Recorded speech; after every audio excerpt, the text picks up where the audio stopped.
Huling araw na ng confirmation of charges hearing sa kasong crimes against humanity for murder at attempted murder laban kay dating Pangulong Rodrigo Duterte sa International Criminal Court o ICC.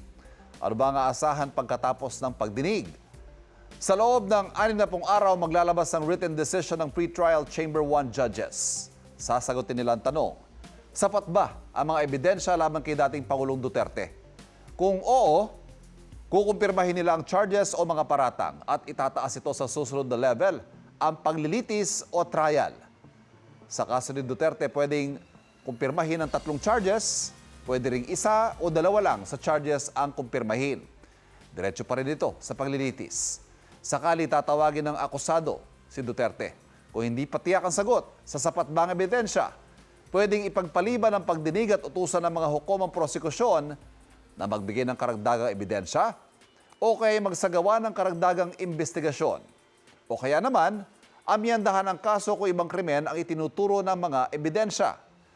Kung hindi naman, ang sagot sa sapat ba mga ebidensya, hinto ang proceedings. Pero magbibigay pa ng utos sa mga hukom kung ano magiging susunod na hakbang.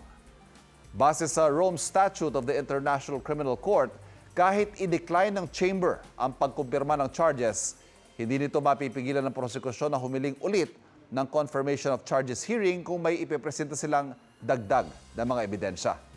Hindi pa automatic na palalayain si dating Pangulong Duterte.